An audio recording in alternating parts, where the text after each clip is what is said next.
రేవంత్ రెడ్డిలో అధికారం కోల్పోతున్నామనే ఫ్రస్ట్రేషన్ కనిపిస్తోందని, అందుకే ప్రతిపక్షాల రక్తం పారించాలంటూ హింసను ప్రోత్సహించేలా మాట్లాడుతున్నారని మాజీ మంత్రి హరీష్ రావు ఫైర్ అయ్యారు.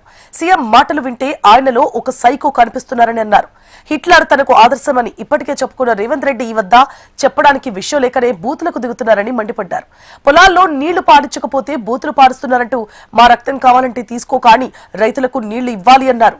కండపల్లి మోటార్లు నొక్కమంటే ప్రతిపక్షాల గొంతు నొక్కుతున్నామంటున్నారని, మా రక్తం పాడితేనే రైతులకు నీళ్లిస్తామంటే రైతుల కోసం మా రక్తం ఇచ్చేందుకు కూడా సిద్ధమే అన్నారు.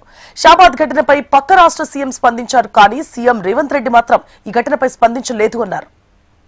రాష్ట్ర ముఖ్యమంత్రి గారు మాట్లాడిన మాటలు వింటే ఆయనలో ఒక సైకో కనిపిస్తా ఉన్నాడు. ఒక ముఖ్యమంత్రి లాగా ఆయన మాటలు లేవు. పొలాల్లో నీళ్లు బారించండి ముఖ్యమంత్రి గారు అంటే ఆయన నోటి వెంట అబద్ధాలు, బూతులు బారిస్తా ఉన్నాడు. ఇలా రాష్ట్ర రైతాంగానికి, రాష్ట్ర ప్రజలకు కావాల్సింది త్రాగునీరు, సాగునీరు. ముఖ్యమంత్రి గారి శాపనార్థాలు ఈ రాష్ట్ర ప్రజలకో రైతాంగానికి అవసరం లేదు. నిన్న ముఖ్యమంత్రి గారు మాట్లాడినటువంటి భాష చూస్తా ఉంటే ఒక శాడిస్ట్ మాట్లాడుతున్నాడా అనే అనుమానం కలుగుతా ఉంది. నిన్నటి ఆయన మాటల్లో 3 లక్షణాలు చాలా స్పష్టంగా కనిపించాయి. 1 పచ్చి అబద్ధాలు, 2 బూతులు, 3 శాడిజం.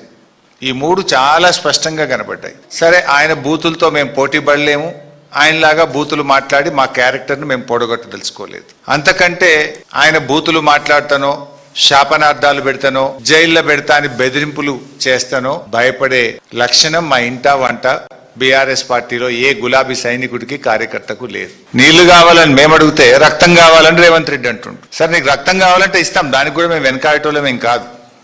కానీ మాకు నువ్వు నీళ్ళు ఇవ్వడానికి, ఒకవేళ మా రక్తమే నీకు నీళ్ళు ఇవ్వడానికి అడ్డమైతే ఆ రక్తం ఇవ్వడానికి కూడా మేము సిద్ధంగా ఉన్నాం. ఒక ముఖ్యమంత్రి స్థానంలో ఉండి ప్రతిపక్షాల యొక్క రక్తాన్ని పంటలపై చల్లాలి, బెల్ట్తో కొట్టాలి అని మాట్లాడడం అనేటువంటిది అత్యంత జుగుత్సాకరం.